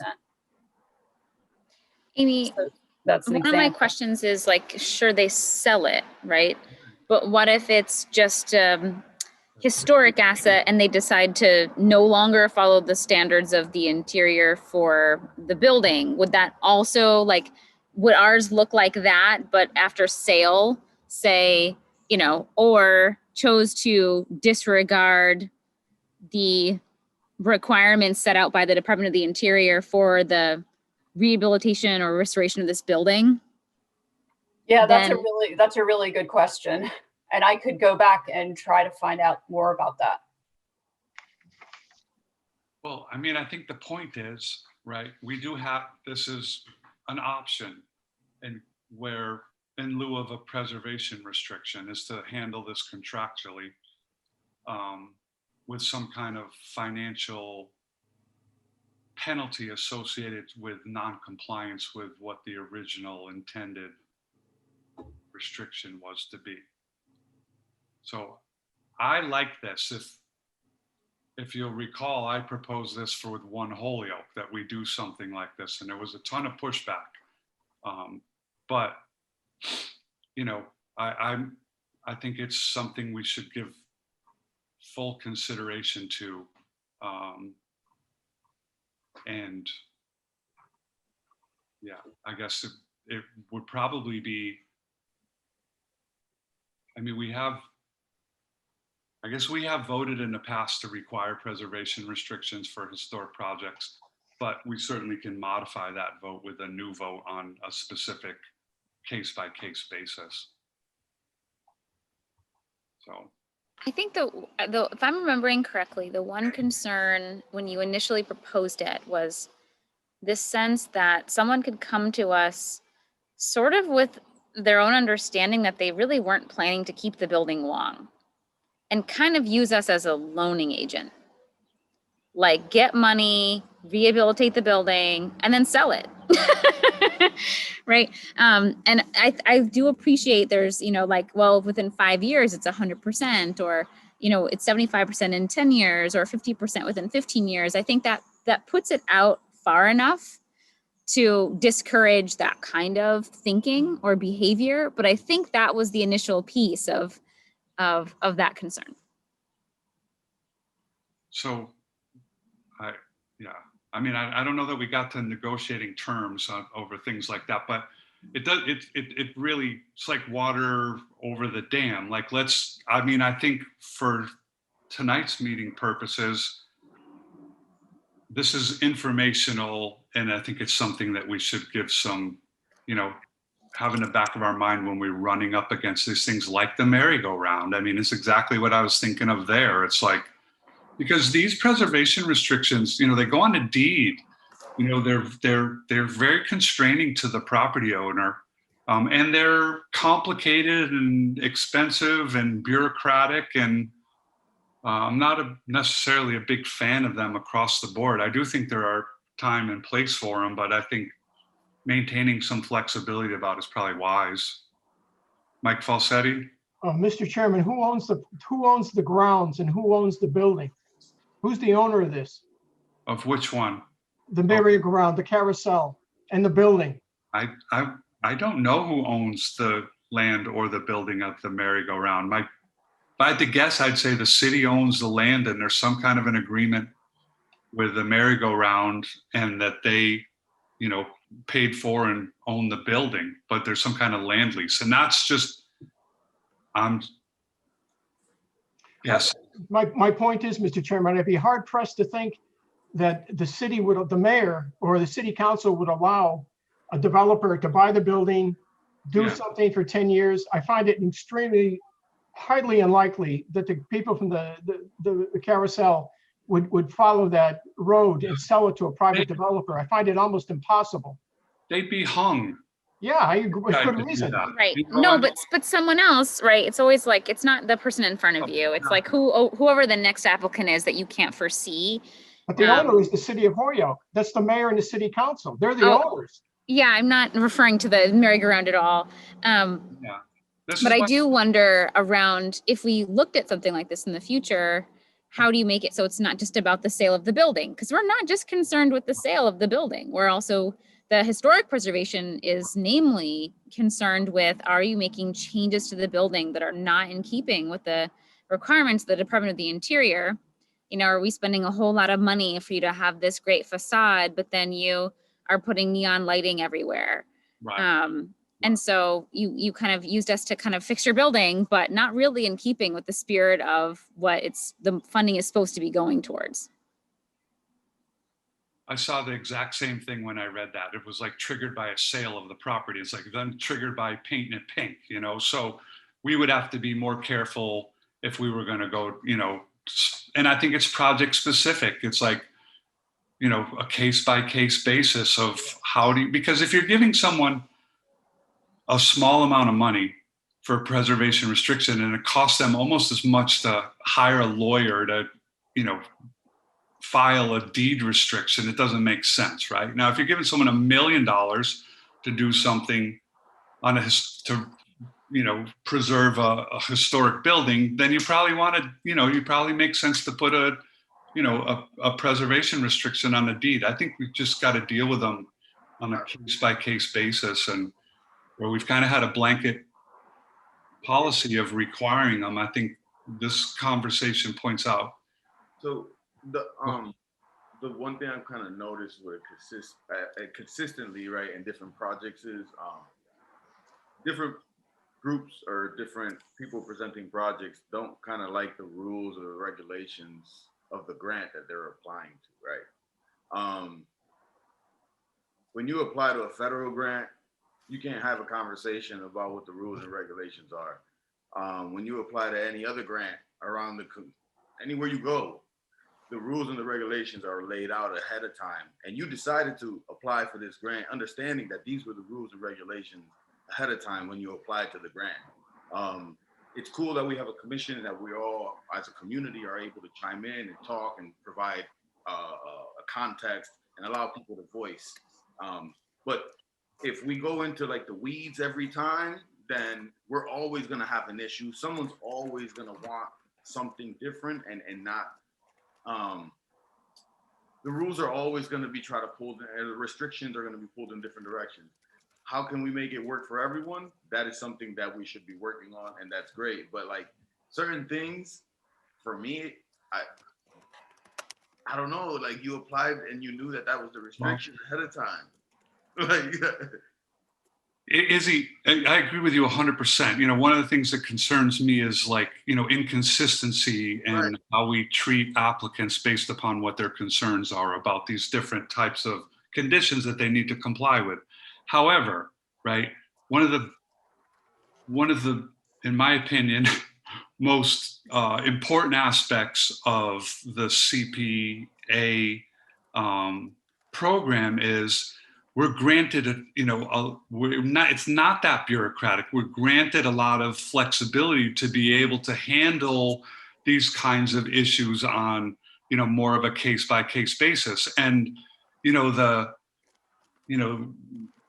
the merry-go-round is a good example. You know, the Holyoke Housing Authority, you know, their request to say, you know, look, we're trying to, encourage home ownership and, you know, and not stigmatize people who received, subsidy from the taxpayers, you know, a plaque on the front of their home. Frankly, like if someone wants to give me the deal that comes along with these Holyoke housing, you know, the Habitat for Humanity house, and I got to put a plaque on my front door, I'll put the plaque on my front door, you know, but I understand that not everybody feels the same way. So, you know, I think your point is a good point. The consistency does concern me, but we do have, you know, the rules are not the rules. It's not like a federal grant where this is what it is laid out, no flexibility. Nobody has the authority to make a change.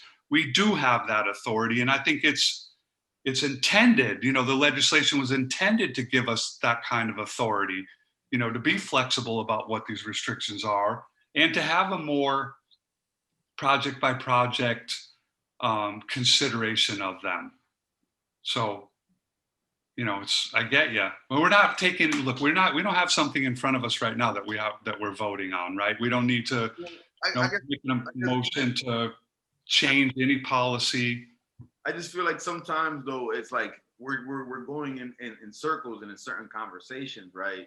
That are unnecessary, because if we just follow the guidelines that were set up, or the grant the applicant follows the guidelines that were set up ahead of time, then we wouldn't be going in circles talking about some of this stuff. I have to pick up my daughter at 8 o'clock, and if I leave, we don't have quorum, right? So like we're talking about certain things for like 20, 30 minutes that kind of took time about, I mean, for things that we can actually do things that are actually that you should actually have to talk about. If something's already laid out in the application ahead of time, like that's the thing for me. Like if you go to Churchill neighborhoods and they got federal dollar from Churchill neighborhoods, it's gonna say they got federal dollars for Churchill neighborhoods, and they can't do nothing about it. That's what it is. Because we're a body here, and they can talk to us as people, and we're accessible. I get it, and I love that part of it. I totally love that part. The only thing is that I think it might be stretching us too thin. Right. Well, and that's a good point. Mary, you had your hand up.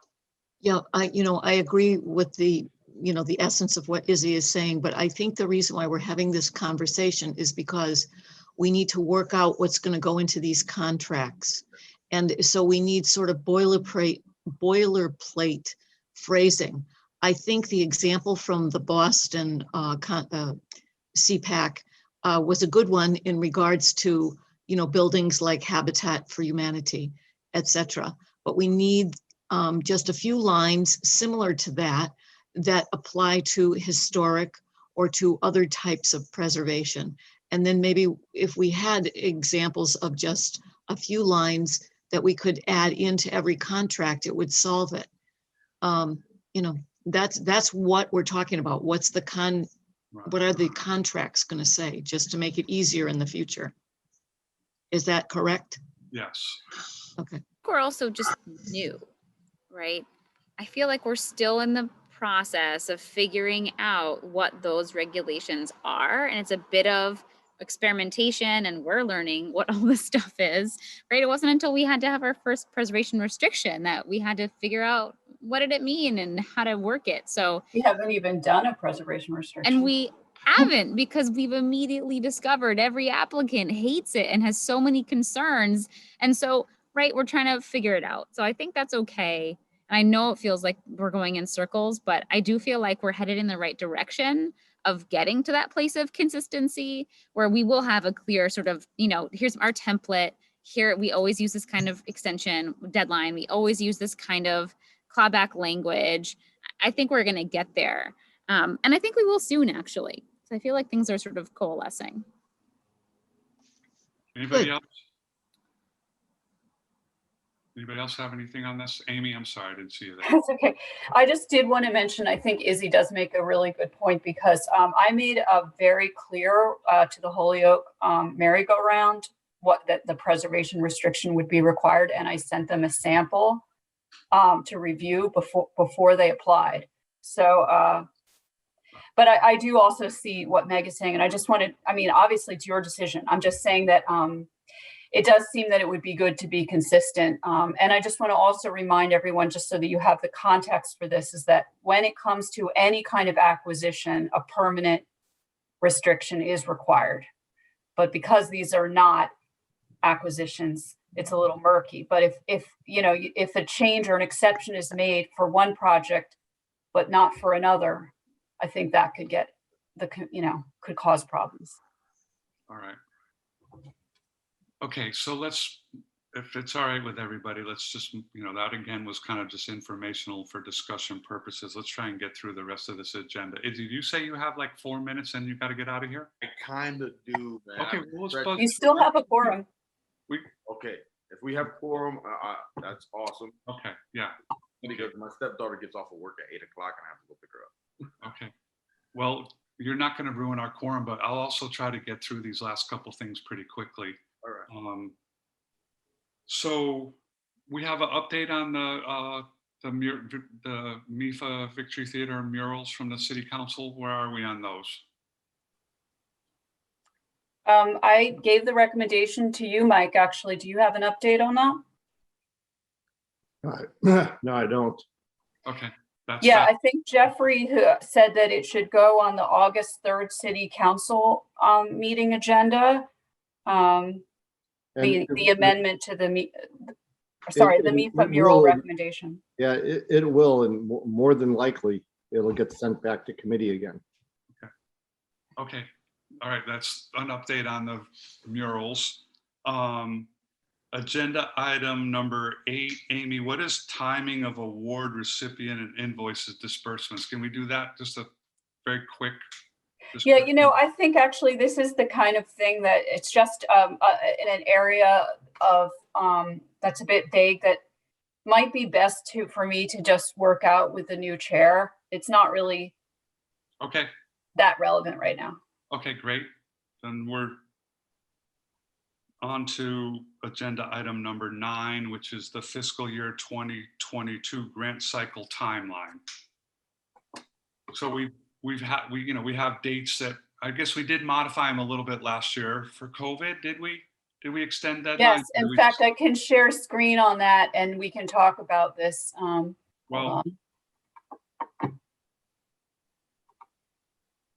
Share screen so you can see what this is. Do you see these were the deadlines used last year? Okay. Which we're still working on for these because and that's the thing to keep in mind when we make these deadlines, the fact that we're still working on getting the contract signed for the last batch. So does anybody have any input on this timeline? Anybody see any reason to change anything other than from 2020 to 2021? Yeah, you might have to change some of the 21s to 22. Yeah, that's well, I'm also wondering if maybe it should be pushed back even further since we're still, the committee we still don't have signed contracts for the last batch. So I don't think that should change our timeline for the new batch. I have to go, guys. So I'm okay, Izzy. Thank you. Yeah.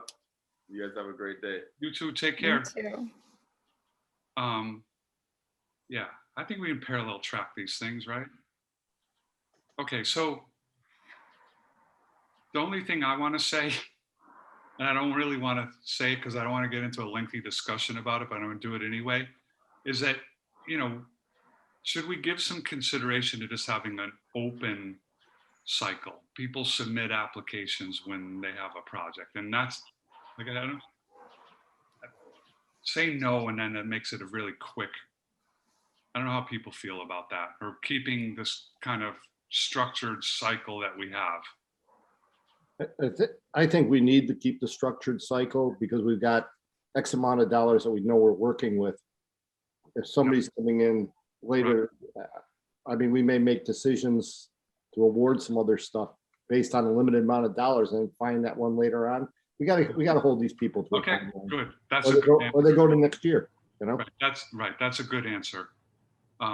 Amy, are we remembering that these deadlines work for our applicants? Like, I know at one point we made a shift because it didn't align with like state grant funding cycles. Like people needed us to say yes, before different deadlines were ready so they could get. Well, that just kind of varies applicant to applicant. I don't think we can really base it on that because they're all different with that.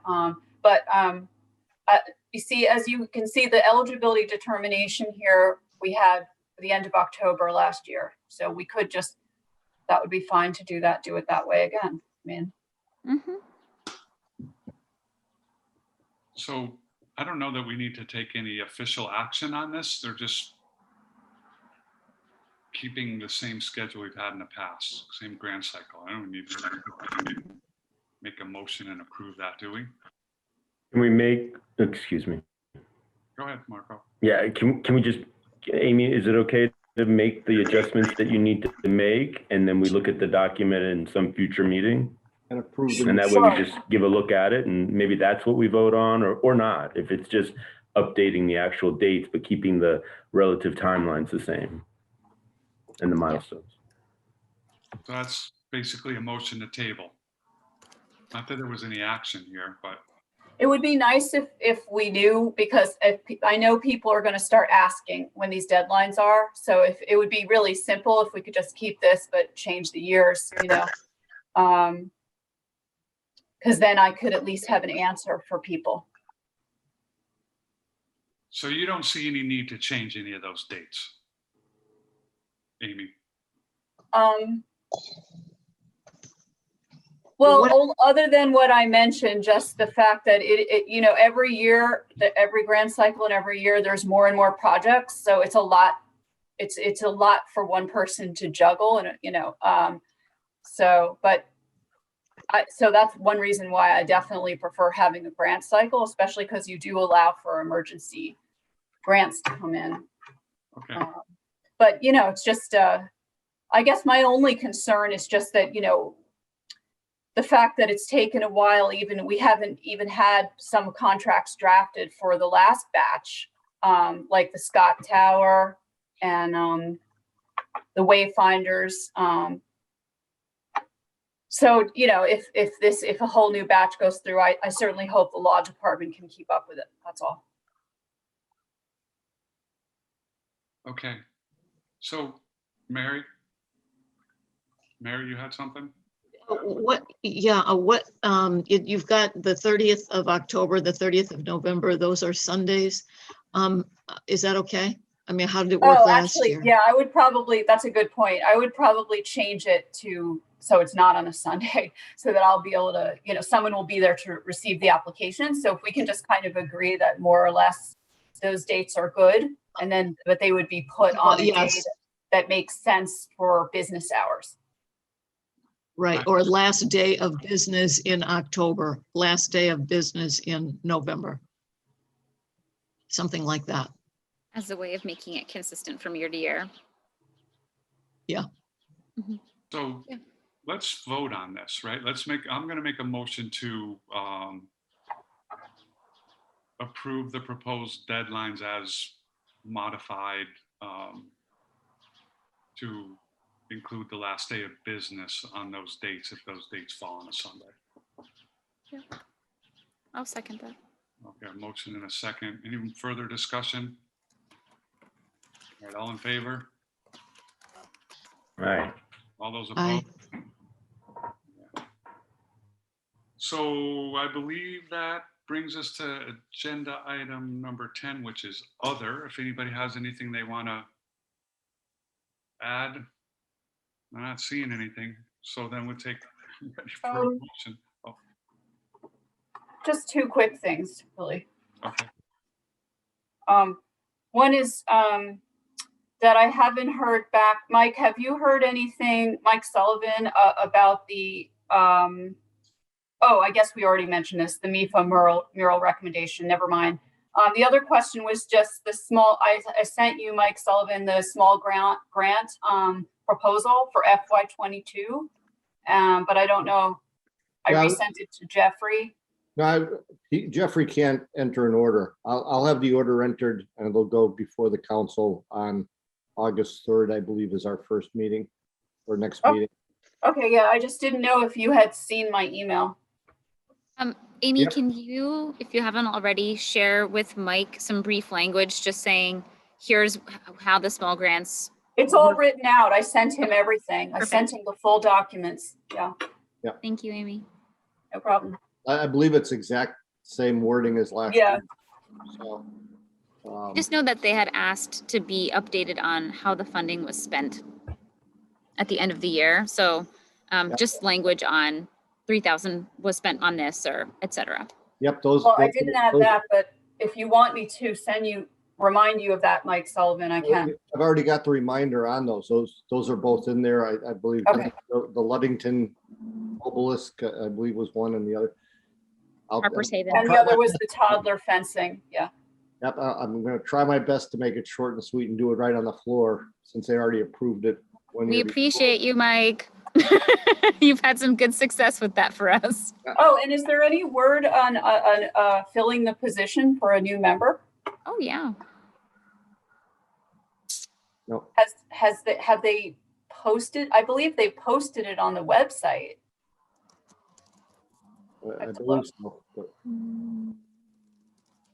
Let's see. I haven't heard anything. That'd be a question for the council president. I'll be glad to ask again. Well, maybe, I don't know if personnel department too, that was in transition. There may have been, they may have come in through there also. I'll I check. see that it was posted June 14th, 2021. Right, and I'll check tomorrow and see if there's been any responses to it, either through the personnel department or through the council administrator or the mayor's office. Who do they write to? In other words, if there was someone interested, who would they write to? To personnel, and then I believe it goes to city council from there.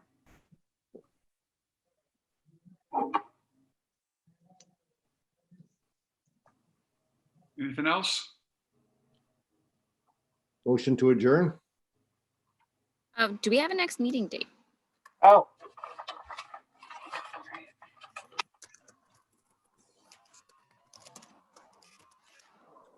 Meg, why don't you take over now? Okay, or you want to schedule the next meeting? You're the chair, Or so. we normally have done the second or third Wednesday. So what works better for folks in August? I know sometimes folks have travel or things that are going on. Who knows?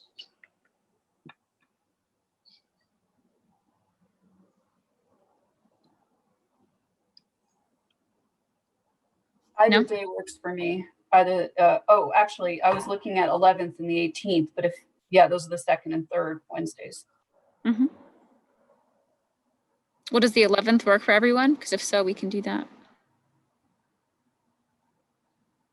Okay, so August 11th it is at 6 p.m.